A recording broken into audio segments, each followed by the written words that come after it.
সাগরদ্বীপের সংকট নিয়ে আপনাদের অনেক কিছু বলছিলাম, তবে শুধু সাগরদ্বীপ নয়, এই সাগরদ্বীপ একমাত্র সাগরদ্বীপই সংকটে পড়ছে এমন কিন্তু নয়। কেন সাগরদ্বীপের সংকটটা তৈরি হচ্ছে, কেন সমুদ্র ক্রমশ এগিয়ে আসছে, কেন জলস্তর বাড়ছে, সেটাও আপনাদের আরেকটু বুঝিয়ে বলি। আবহবিদদের সঙ্গে আমরা কথা বলেছি। বিশ্ব উষ্ণায়নের ফলে ক্রমশ জলস্তর যে বাড়বে এই ভবিষ্যৎবাণী আগেই আবহবিদরা করেছিলেন, এবং তাতে শুধু সাগরদ্বীপ নয়, এই দক্ষিণবঙ্গের আমাদের দক্ষিণবঙ্গের নিচের দিকে, মানচিত্রের নিচের দিকে যে বদ্বীপ অঞ্চলটা রয়েছে সেই গোটা বদ্বীপ অঞ্চল কিন্তু তলিয়ে যেতে পারে, এই আশঙ্কা রয়েছে। আমি সেই জায়গাগুলো আপনাদের একটু দেখাচ্ছি। পশ্চিমবঙ্গের ম্যাপটা বুঝতে পারছেন, এবং এইখানে যদি একেবারে নিচের দিকে আসেন বঙ্গোপসাগরের তীর বরাবর যে বদ্বীপ অঞ্চল রয়েছে সেখানে পরপর দ্বীপগুলো দেখুন, ঘোড়ামারা, মৌসুনী, বকখালি, সাগরদ্বীপ, সুন্দরবনের বিস্তীর্ণ এলাকা, ফ্রেজারগঞ্জ, পাথর প্রতিমা, এই যে এলাকা বদ্বীপ অঞ্চলের এই যে বিস্তীর্ণ এলাকা, এই অনেকগুলো দ্বীপ কিন্তু তলিয়ে যেতে পারে এমনটা আমরা জানতে পারছি। এই আশঙ্কা কিন্তু রয়েছে, এবং পুরো আবহবিদরা পুরো লিস্ট করে দিচ্ছেন, পুরো তালিকা ধরে বলে দিচ্ছেন যে সাগরদ্বীপ বিপদে আছে, বিপদে রয়েছে ঘোড়ামারা দ্বীপ, এবং এই যে ঘোড়ামারা দ্বীপটা দেখতে পাচ্ছেন সাগরদ্বীপের কিছুটা ওপরে, কিন্তু কিছুটা ভেতর দিকে হওয়া সত্ত্বেও সেখানকার উচ্চতা কম হওয়ায় সেই ঘোড়ামারা দ্বীপের অর্ধেকের বেশি এখন কিন্তু জলের তলায় চলে গিয়েছে, এবং অন্যান্য দ্বীপেও জলস্তর ক্রমশ বাড়ছে। কি হতে পারে এবং কেন এরকম হচ্ছে এ বিষয়ে আবহবিদ সুজীব করের সঙ্গে আমরা কথা বলেছিলাম। সুজীব কর কি বলছেন আমরা একবার শুনে নেব। ভারতের ওপরে ঠিক গলে যাওয়া বরফগুলোর ফলে সমুদ্রের জলস্তরের উচ্চতা বৃদ্ধি পাচ্ছে।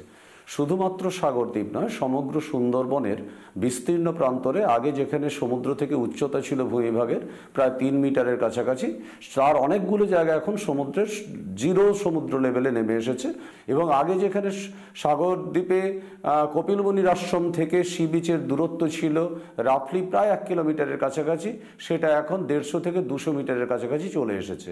অর্থাৎ সাগরদ্বীপের ভাঙন পদ্ধতি কিন্তু অলরেডি শুরু হয়ে গেছে। এই পুরো বিষয়টাকে গ্রাস করতে হয়তো আগামী 3 থেকে 4 বছর সময় নেবে। মূলত বেশ কিছু ভুল পরিকল্পনা এবং যে হঠাৎ করে নদী খাতের মধ্যে ড্রেজিং করে দেওয়া এক একটা নির্দিষ্ট স্থানে, তার ফলে কিন্তু আলটিমেটলি এই ধরনের ভূমিভাগের ক্ষতিটা হয়। শুনলাম আমরা কি বললেন সুজীব কর আবহবিদ, এবং তিনি খুব স্পষ্টভাবে বললেন যে সাগরদ্বীপের ভাঙনের প্রক্রিয়া কিন্তু শুরু হয়ে গিয়েছে। নানা রকম ভুল পরিকল্পনার কারণে যে এই প্রক্রিয়া শুরু হয়েছে সেটা বোঝা গেল। এর আগেও 4 বার কপিলমুনির আশ্রম তলিয়ে গিয়েছে, এবং এখন যে মন্দির রয়েছে কপিলমুনির আশ্রমের, সেই মন্দির 1970-এ তৈরি করা হয়েছিল। 2024-এ এসে সেই মন্দিরও তলিয়ে যাওয়ার মুখে। বলছেন সুজীব কর আবহবিদ, তিনি স্পষ্ট বললেন আর 3-4 বছরের মধ্যে এই ভাঙন যদি না আটকায় তাহলে আগামী 3-4 বছরে ওই মন্দির কিন্তু আবার তলিয়ে যেতে পারে। আবার কি নতুন করে মন্দির তৈরি করতে হবে বিশাখা, নাকি সাগরদ্বীপটাকেই আবার নতুন করে তৈরি করতে হতে পারে? এবং এই যে সমস্যার কথাটা বলা হচ্ছে ঈশান, আমরা জানি যে কোনো সমস্যারই একটা সমাধান থাকে, এখানেও সমাধান আছে। প্রাকৃতিকভাবে যে ক্ষয়টা হচ্ছে সেই ক্ষয়টা আটকানোর জন্য আমরা জানি ম্যানগ্রোভ যাতে নষ্ট না হয়, ম্যানগ্রোভ বা অন্যান্য গাছই একমাত্র পারে এই ক্ষয় আটকাতে।